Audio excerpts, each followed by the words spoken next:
Posso usar o CPF em vez do NIF? Quem pode ser meu representante fiscal? Quem pode fazer a solicitação do NIF para mim? Essas e outras perguntas eu vou te responder agora.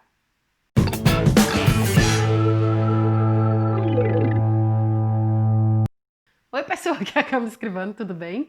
E olha só, eu tô pegando esse vídeo agora para fazer para responder algumas perguntas, porque eu postei um vídeo há um tempo atrás, e eu vou deixar por aqui o link para você assistir, de como solicitar o seu NIF sem sair de casa. E aí várias perguntas apareceram, várias pessoas me chamaram no privado, diversas situações, né? Então eu queria repassar algumas coisas que talvez não tenham ficado muito claras no outro vídeo, e eu acho que é importante para evitar dúvidas em relação a esse processo. Primeiro, primeiro, né? Posso usar o CPF ao invés de usar o NIF? Não, né? O CPF, ele é o número de identificação fiscal no Brasil, tá?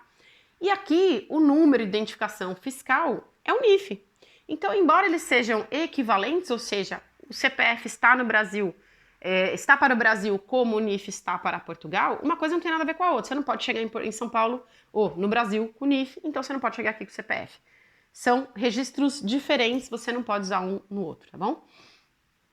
Você que é brasileiro e tá vindo para cá, você vai trazer seu CPF porque você continua sendo cidadão brasileiro, mas você precisa ter um NIF aqui. Essa é a primeira coisa. Segundo, se você é um cidadão europeu, ou seja, ítalo-brasileiro, ou alguém que tem, sei lá, cidadania espanhola, francesa, qualquer outra coisa, não tem problema. Você não precisa de um representante fiscal. Tudo bem? Se você é extracomunitário, ou seja, não é europeu, por exemplo, brasileiro, você precisa de um cara chamado representante fiscal. Quem é o representante fiscal? É uma pessoa que, tem documentos válidos em Portugal, que pode ser um português ou pode ser um europeu, como italiano, um francês, sei lá. Só que essa pessoa precisa ter residência fiscal em Portugal. Então não adianta você pegar um português que tenha documento português, mas mora no Brasil. Por quê? Porque ele não pode ser representante fiscal de uma pessoa que está em Portugal ou que está solicitando um documento português para residência aqui, para fiscal, né, para fins fiscais aqui, se ele mesmo não está aqui, ok? Então, nesse caso, o processo é outro, é diferente do processo que eu comentei no vídeo com vocês.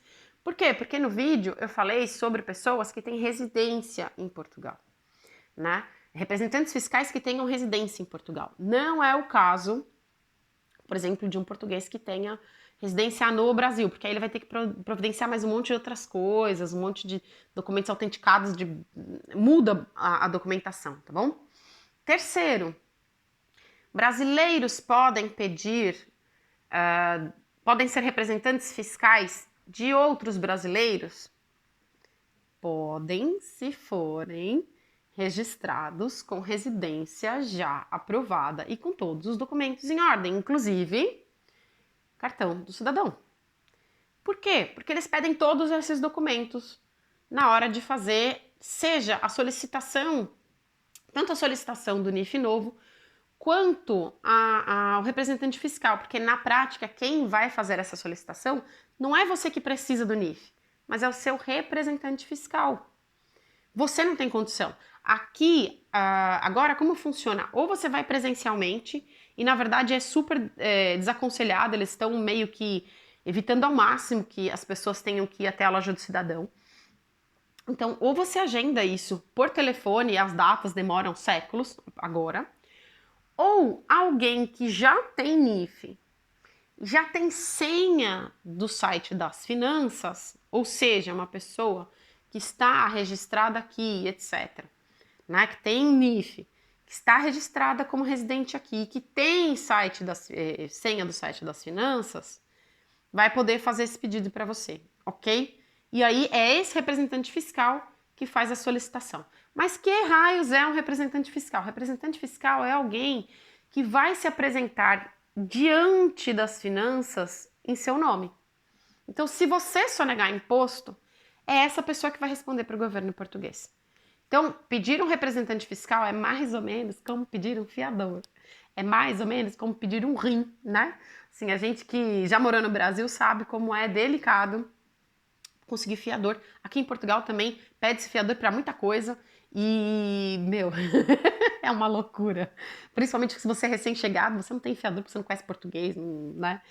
Enfim, mas tem lógica o raciocínio deles, né? Eles estão, a pessoa que pede o fiador, ela está procurando uma proteção, faz sentido, mas inviabiliza, né? No nosso caso, então, também, se você está chegando agora e não conhece ninguém, né? É muito mais difícil de você ter um representante fiscal? É.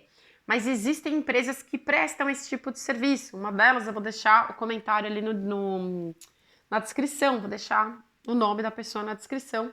Você pode falar com elas, pode até dizer que você viu aqui no vídeo do canal. E aí eles fornecem esse serviço, tá? Não sei quanto custa, mas enfim, eles fazem esse serviço e aí é uma empresa que faz bastante resolve bastante desses problemas burocráticos. Isso pode te ajudar, ok?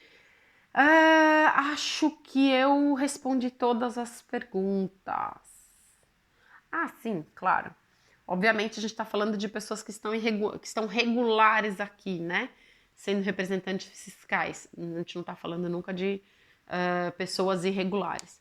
E mais uma coisa, faça uma solicitação por cidadão. Então, por exemplo, você tem uma família, ou um casal, por exemplo, você tem que pedir para os dois. Pede primeiro para um e pede depois para outro. Ou faz 2 pedidos, né, no e-balcão. Porque é uma atribuição de NIF para cada um, tudo bem? Tinha mais uma coisa que eu precisava dizer. Ah, lembrei também. Isso é importante porque não ficou falado no último vídeo, porque eu não sabia. Me deram uma informação quando eu liguei nas finanças, eles me deram uma informação e na prática funcionou de uma outra forma. Por quê? Porque quando eu liguei nas finanças, eles falaram, olha, você preenche lá o pedido no e-balcão e aí eles têm até 5 dias para te responder. Então, em 5 dias eles te respondem alguma coisa. Só que não é verdade. Quer dizer, por quê? Porque o processo está mudando muito. Então, claro, a informação que o cara do telefone tinha já não vale mais. E aí, o que aconteceu? Eu fiz a solicitação e no dia seguinte eles já me mandaram um documento para eu imprimir e assinar. Que é tipo uma primeira versão do documento do NIF, para eu imprimir, assinar como representante fiscal. O solicitante do NIF tem que assinar, escaneia, manda de volta. E aí eles mandam para sua casa, dentro de um período, a carta com o número do NIF, entendeu? Você não faz mais nada, você faz tudo sem sair de casa. Mas, ou pelo menos, no meu caso não, né? Porque eu tenho que ir aqui do lado imprimir, mas fora isso, você faz tudo em casa mesmo. Mas é isso, fica atento, porque se você não vê esse documento, não imprime, não responde em 48 horas, eles fecham o seu caso. Ai, desculpa. Eles fecham o seu caso. E aí você tem que, se ficar muito tempo, você tem que reabrir, é mais chatinho, tá bom? Então só fica de olho, porque ele tá mais rápido do que eu falei naquele vídeo, porque a pessoa me deu a informação errada. E é isso, se vocês tiverem dúvida, tiverem comentários, tiverem questões, coloca aí, vamos falando, ou me chama no Instagram e a gente vai conversando, tá bom? Até mais! Grande abraço!